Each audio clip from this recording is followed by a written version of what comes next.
Idukki power സ്റ്റേഷനിലെ turbine maintenance sub ഡിവിഷനാണ് ഞങ്ങളുടേത്. ഈ സബ് ഡിവിഷനിൽ ഒരു assistant executive engineer, 2 assistant engineers, 5 other staff എന്നിവരാണ് ഉള്ളത്. ഞങ്ങളുടെ മെയിൻ വർക്ക് ടർബൈനിൻ്റെ മെയിൻ്റനൻസ്, ടർബൈനിലേക്ക് വെള്ളം കടത്തിവിടുന്ന ജെറ്റുകളുടെ മെയിൻ്റനൻസ്, ടർബൈൻ ഗൈഡ് ബെയറിങ്, ഡിഫ്ലക്ടേഴ്സ് തുടങ്ങിയവയുടെ മെയിൻ്റനൻസുകളാണ് ഞങ്ങൾ മെയിനായിട്ട് അറ്റൻഡ് ചെയ്യുന്നത്. ടർബൈൻ്റെ പ്രിവെൻറ്റീവ് മെയിൻ്റനൻസിൽപ്പെട്ട ഡൈ പെനട്രൻറ്റ് ടെസ്റ്റാണ് ഇന്ന് നമ്മൾ ചെയ്യാൻ പോകുന്നത്.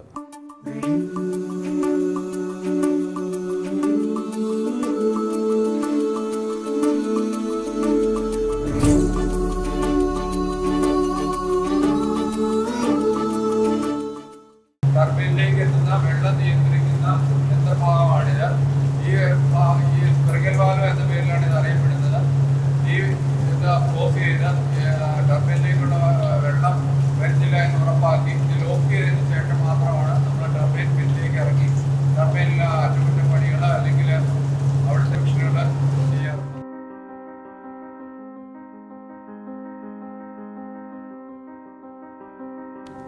ഇടുക്കി വൈദ്യുതി നിലയത്തിലെ 130 മെഗാവാട്ട് ശേഷിയുള്ള ജനറേറ്ററിൻ്റെ ടർബൈനാണിത്. ഹൈ ഹെഡ് ഹൈഡ്രോ ഇലക്ട്രിക് പ്രോജക്റ്റുകളിൽ ഉപയോഗിക്കുന്ന ഇമ്പൾസ് ടൈപ്പ് പെൽറ്റൻ ടർബൈനാണിത്.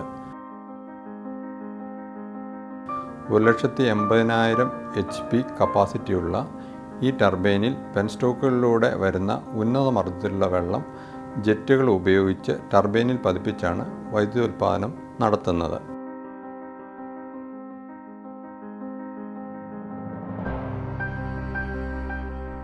വെള്ളം ഉന്നമർദ്ദത്തിൽ പതിക്കുന്നതുകൊണ്ട് ടർബൈനിൽ ഏതെങ്കിലും തരത്തിലുള്ള വിള്ളലുകളോ പൊട്ടലുകളോ ഉണ്ടാകാനിടയുണ്ട്.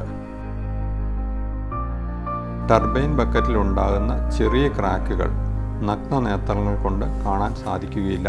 വിള്ളലുകളോ പൊട്ടലുകളോ കണ്ടെത്തുന്നതിനായി ഓരോ 1000 പ്രവർത്തന മണിക്കൂറുകൾക്ക് ശേഷവും ടർബൈനിൽ ഇൻസ്പെക്ഷൻ നടത്തുകയും ഡൈ പെനട്രൻറ്റ് ടെസ്റ്റിലൂടെ ടർബൈൻ ബക്കറ്റിൽ ക്രാക്ക് ഒന്നും ഉണ്ടായിട്ടില്ല എന്നും ഉറപ്പുവരുത്തുകയും ചെയ്യേണ്ടതുണ്ട്. ഇതിനായി പ്രവർത്തിച്ചുകൊണ്ടിരിക്കുന്ന മെഷീൻ നിർത്തിയ ശേഷം അറ്റകുറ്റപ്പണികൾക്കായി അനുമതി വാങ്ങുന്നു.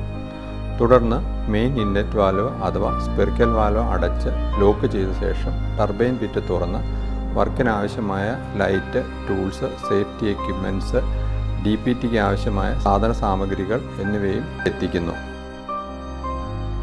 അതിനുശേഷം ടർബൈൻ പിറ്റിൽ ക്രമീകരിച്ച ലൈറ്റുകൾ ഓണാക്കി പ്രാഥമിക പരിശോധന നടത്തുന്നു. ഇതിനെ വിഷ്വൽ ഇൻസ്പെക്ഷൻ എന്ന് പറയുന്നു.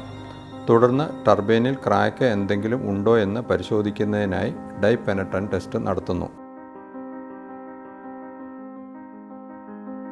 അതിനായി ടർബൈനിൻ്റെ ബക്കറ്റുകൾ കോട്ടൺ വേസ്റ്റ് ഉപയോഗിച്ച് തുടച്ച് വൃത്തിയാക്കുന്നു. അതിനുശേഷം വിസ്കോസിറ്റി വളരെ കുറഞ്ഞ റെഡ് കളറുള്ള വളരെ നേരിയ ക്രാക്കുകളിൽ പോലും പെനട്രേറ്റ് ചെയ്ത് കയറാൻ കഴിവുള്ള റെഡ് കളേർഡ് പെനട്രൻ്റ് എന്ന കോമ്പൗണ്ട് സ്പ്രേ ചെയ്യുന്നു. തുടർന്ന് 10 മുതൽ 20 മിനിറ്റുകൾക്കുള്ളിൽ പെനട്രൻ്റ് ബക്കറ്റിൻ്റെ ഉപരിതലത്തിൽ നിന്നും കോട്ടൺ വേസ്റ്റ് ഉപയോഗിച്ച് നീക്കം ചെയ്യുന്നു.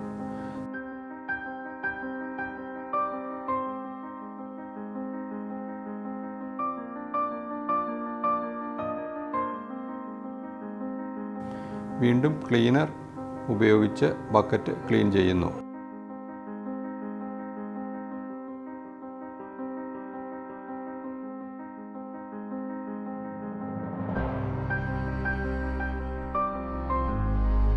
വീണ്ടും നാം ഡെവലപ്പർ എന്ന വെള്ള കോമ്പൗണ്ട് പെനട്രൻ്റ് അടിച്ച ഭാഗങ്ങളിൽ സ്പ്രേ ചെയ്യുന്നു.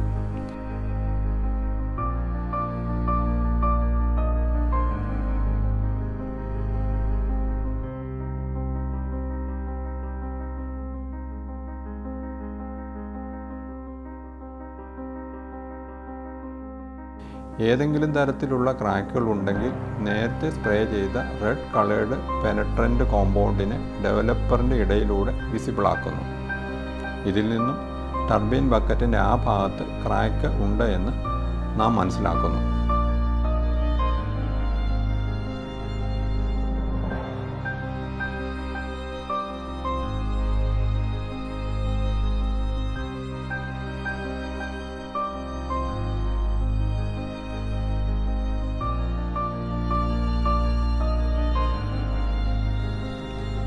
യഥാസമയത്ത് ഇത്തരത്തിലുള്ള ക്രാക്കുകൾ കണ്ടെത്തി അവ പരിഹരിച്ചില്ലെങ്കിൽ അത് വൈദ്യുതോൽപാദനത്തെ ബാധിക്കുന്നതിനോടൊപ്പം പവർ ഹൗസിൻ്റെ മൊത്തത്തിലുള്ള പ്രവർത്തനത്തെ ബാധിക്കുന്ന വിധം വലിയ അപകടങ്ങളിലേക്ക് പോകാനും സാധ്യതയുണ്ട്.